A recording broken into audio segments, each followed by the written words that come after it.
Hello guys, ये DC का सवाल है जो वर्ष 2024 में बिहार बोर्ड एग्जाम में आ चुका है। ये शॉर्ट क्वेश्चन है, 2 नंबर का प्रश्न है। आइए इसे हम लोग बनाते हैं। प्रश्न है कि यदि y बराबर साइन एक्स इंटू वाई हो तो dy बाई डी एक्स निकालें। तो क्या दे रखा है प्रश्न से, y बराबर साइन एक्स इंटू वाई। तो यहाँ पे हम x के सापेक्ष डीसी करेंगे तो हमें dy बाई डी एक्स मिल जाएगा।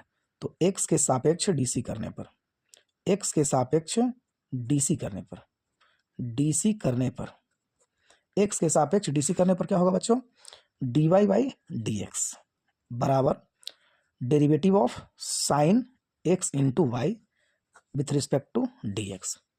तो देखिए, साइन थीटा का डीसी कॉस थीटा होता है, बट तभी होता है जब थीटा नीचे हो। अगर यहाँ पे थीटा एक्स वाई है तो नीचे एक्स वाई होना चाहिए, तब होता है। इसको चैन रूल बोलते हैं। तो यहाँ से अगर हम कहें कि derivative of sine x y, तो नीचे भी हम क्या लिख दें, derivative of x into y. तो अब थीटा ऊपर, जो थीटा है वो नीचे मिल गया, यानी साइन थीटा का जब एक्स वाई है तो एक्स वाई नीचे मिल गया। तो ये तो अपने मन से लाए हैं, जरूरत के अनुसार लाए हैं, तो इसको मल्टीप्लाई भी करना पड़ेगा। तो एक्स इंटू वाई, अब पहले से क्या था, ये तो हम मैंने डिवाइड किए तो मल्टीप्लाई किए। तो पहले से डी एक्स था तो डी एक्स को क्या करना पड़ेगा, लिखना पड़ेगा। तो यहाँ पे क्या हो जाएगा, अब साइन थीटा का डीसी क्या होता है बच्चों, कॉस थीटा। साइन थीटा का जो डीसी होता है वो कॉस थीटा होता है, थीटा के रिस्पेक्ट में। साइन थीटा का डीसी क्या होता है, कॉस थीटा। तो यहाँ पे क्या हो जाएगा, कॉस थीटा यानी एक्स इंटू कितना, वाई। बट इसका भी डीसी नहीं हुआ है, यहाँ पे यू इंटू वी वाला फॉर्मूला लाएगा। तो यू इंटू वी का क्या फॉर्मूला आता है, derivative of u into v, derivative of u into v. तो यहाँ पे होता है कि पहले यू का डीसी करो या यू को छोड़ो। तो हम यू को छोड़ दिया तो वी का डीसी करेंगे, फिर उसके बाद वी को छोड़ेंगे तो यू का डीसी करेंगे, है ना। कुल मिला के कि एक को छोड़ना है तो सेकंड वाले को डीसी करना है, और सेकंड वाले को छोड़ रहे हो तो फर्स्ट वाला का डीसी करो। तो यहाँ पे क्या कर रहे हैं, एक्स को छोड़ रहे हैं जो कहते हो, और वाई का डीसी करेंगे यानी d Y by D x. Okay, और ये मल्टीप्लाई में है तो होल ब्रैकेट हम लोग ले लेते हैं, फिर बीच में क्या होता है, प्लस होता है। तो प्लस, अब वाई को छोड़ेंगे और एक्स का डीसी करेंगे, तो एक्स का डीसी एक्स के रिस्पेक्ट में क्या हो जाएगा, 1 हो जाएगा।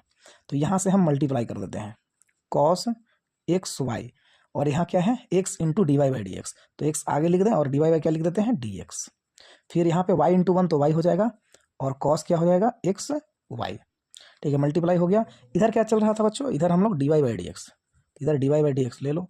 अब क्या है कि D Y by D X अगर मान निकालना है तो उसको एक तरफ करो, वो सारे टर्म को एक तरफ करो जिसमें डी वाई बाई क्या हो, डी एक्स हो। तो यहाँ तो d Y by D x है ही, इसमें d Y by D x दिख रहा है, तो इधर लाएंगे तो एक्स, और यहाँ हो जाएगा कॉस एक्स इंटू वाई और D Y by D x. तो इधर बाकी बचा y into cos x Y. अब यहाँ से d Y by D x को क्या कर लो, कॉमन कर ले लेते हैं। तो यहाँ पर 1 निकलेगा, D Y by D X निकल गया तो 1 बचेगा, और minus X into cos x Y, और D Y by D x तो बाहर ही हो गया था, तो Y into cos x Y. अब D Y by D X find out करना है, तो बाकी को यहाँ मल्टीप्लाई में है तो डिवाइड में चला जाएगा। तो Y into cos x y बटा 1 minus x cos x into y. तो यही आप आंसर छोड़ सकते हो।